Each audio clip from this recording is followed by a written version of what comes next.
Student, I hope आप लोग अच्छे होंगे और अच्छी तरीके से अपनी पढ़ाई कर रहे होंगे। आइए आज हम आप लोगों को इस वीडियो में पढ़ाते हैं क्लास 10th का सब्जेक्ट मैथमेटिक्स, चैप्टर हमारा सरफेस एरिया एंड वॉल्यूम, प्रश्नावली 12.2 का क्वेश्चन नंबर 4। इस क्वेश्चन में हमें करना क्या है, इसमें एक घनाभाकार हमें दिया हुआ है, घनाभ के आकार का हमारा दिया हुआ है कलमदान, और इस कलमदान की मतलब इस घनाभ की विमाएं हमारी दी गई है 15 सेंटीमीटर गुणे 10 सेंटीमीटर गुणे 3.5 सेंटीमीटर। और साथ ही साथ बोला है कि इस हमारे घनाभाकार कलमदान में 4 शंक्वाकार गड्ढे हैं। तो 4 शंक्वाकार गड्ढे बनाए गए हैं। तो इस प्रकार से ये जो बना हमारा कलमदान है घनाभ के आकार का, इस कलमदान में कुल कितना लकड़ी का आयतन लगा हुआ वो हमें बताना।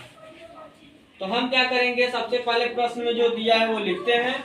तो प्रश्न में देख लिया जाए तो दिया है हमें घनाभ की विमाएं 15 सेंटीमीटर गुणे 10 सेंटीमीटर गुणे 3.5 सेंटीमीटर है, तथा प्रत्येक जो इसमें शंक्वाकार गड्ढे बने हुए हैं उनकी त्रिज्या दिया है 0.5 सेंटीमीटर और गहराई दिया है 1.4 सेंटीमीटर। तो हम जान रहे हैं कि इसमें से ये शंक्वाकार गड्ढे बनाए गए होंगे, तो इसमें से लकड़ी खोद कर निकाल दी गई होगी। तो ये जो लकड़ी खोद कर निकाल दी गई है वो लकड़ी इसमें शामिल नहीं है, तो उसका आयतन इसमें नहीं होगा। तो पूरे लकड़ी का आयतन बताने का मतलब है कि इस घनाभ का आयतन निकाल कर हम क्या करेंगे, इन चारों शंक्वाकार गड्ढों का आयतन निकालकर इस घनाभ के आयतन में से घटा देंगे, तो हमें कुल लगे हुए लकड़ी का आयतन मिल जाएगा। तो यही हम अब लगाएंगे यहाँ से कि तब पूरे कलमदान में लकड़ी का आयतन निकालना है। तो हम लिखेंगे घनाभ का आयतन माइनस करेंगे हम 4 गुणे, क्योंकि 4 शंक्वाकार गड्ढे इसलिए 4 एक का निकालकर 4 से गुणा कर देंगे। प्रत्येक शंक्वाकार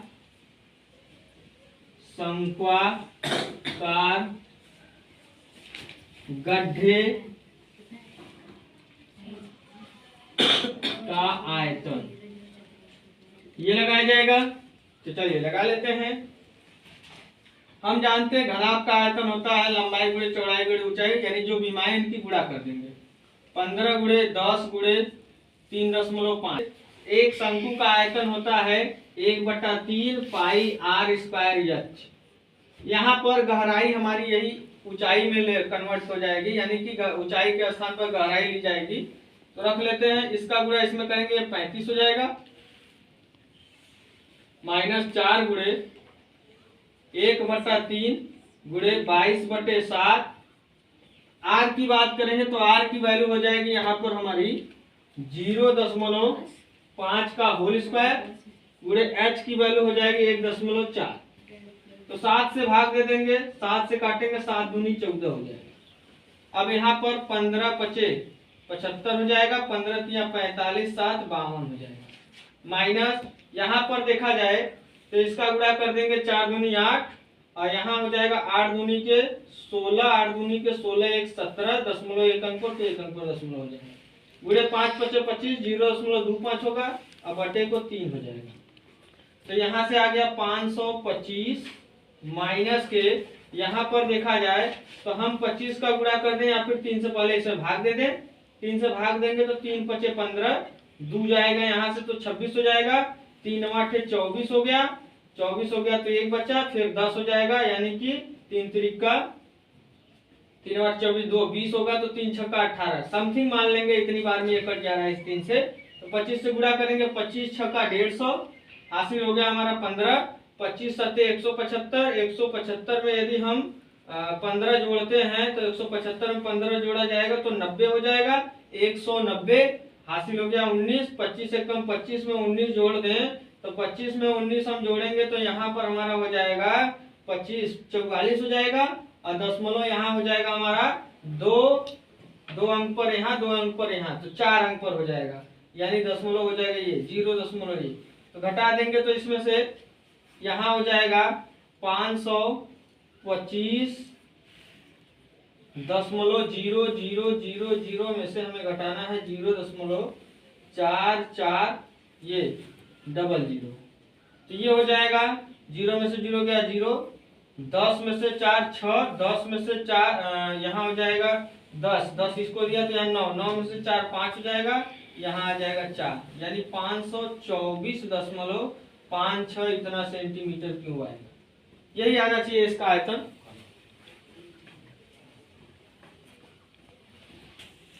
यहाँ पर गलती यहाँ पर हो गई है, गलत यहाँ पर हमारा मल्टीप्लाई हो गया था। यहाँ पर मल्टीप्लाई करेंगे तो 25 छक्का 150 हासिल हो गया 15, 25 अट्ठे 200, और 200 में हम जोड़ेंगे यहाँ पर 15 तो 200, 15 हो जाएगा, हासिल हो गया 21, 25 पंजे 125, 125 में हम 21 जोड़ेंगे तो 25 पंजे 125, 125 में 21 जोड़ेंगे तो हो जाएगा हमारा 146, ये आएगा 146 दशमलव हो जाएगा। तो यहाँ आ गया हमारा क्या इतना। अब ठीक है, तो यहाँ पर यानी होना चाहिए हमारा 1.46 और ये 5 0 ये आना चाहिए। तो अब घटाएंगे तो 10, 0 में से 0 हो गया, यहाँ हो गया 10, 10 में से 5 घटाएंगे तो 5 आएगा, और यहाँ हो जाएगा 9, 9 में से 6 घटाएंगे तो हमारा 3 आएगा, 9 में से 6 घटाएंगे 3, यहाँ 9, 9 में से 4 घटाएंगे 5 आएगा, और यहाँ से 4 5 यहाँ 4 बचेगा, 4 में से घटा देंगे तो 3 आ जाएगा। तो लगभग में हमारा आंसर कितना आएगा, तो हम कहेंगे लगभग में हमारा आंसर होगा 500। आंसर यहाँ से हम लास्ट में लिख देते हैं, लास्ट में हमारा आंसर है 523.53 समथिंग है, 2 ही अंक तक आंसर दिया हुआ है, तो ये आ जाएगा इतना घन सेमी। ये इस क्वेश्चन का आंसर है। देख लीजिए, क्वेश्चन कुछ भी कठिन नहीं है, बस हमें मालूम होना चाहिए कि जो क्वेश्चन पूछा हुआ है उसमें क्या क्या शामिल है और किस तरीके से लगेंगे। तो हम बता दिए कि घनाभ के अंदर से ही क्या शंक्वाकार गड्ढे बनाए गए हैं, तो जब शंक्वाकार गड्ढे बनाए जाएंगे तो वो लकड़ी वहां से निकल जाएगा। तो हमें ये बताना है कि ये कलमदान बनाने में कितनी लकड़ी लगी हुई है। तो इस घनाभ का आयतन निकाल कर उस शंक्वाकार गड्ढों का आयतन घटा देंगे तो हम जान जाएंगे कि ये कलमदान में कितनी लकड़ी लगी हुई है। यही कॉन्सेप्ट लगाया गया है। तो देख लीजिए आप लोग को थोड़ा सा यहाँ कैलकुलेशन में मिस्टेक हो गया था, तो कैलकुलेशन सही होना चाहिए एग्जाम में। तो एग्जाम में आप कैलकुलेशन करेंगे तो आंसर आसानी से आ जाएगा। तो क्वेश्चन आपको अच्छे समझ में आया होगा। क्वेश्चन समझ में आया तो मेरे चैनल को लाइक करें, सब्सक्राइब करें और कमेंट करें। कमेंट में कोई भी कंफ्यूजन है तो आप कमेंट करके पूछ सकते हैं। अब हम आपको नेक्स्ट वीडियो में नेक्स्ट क्वेश्चन बताएंगे।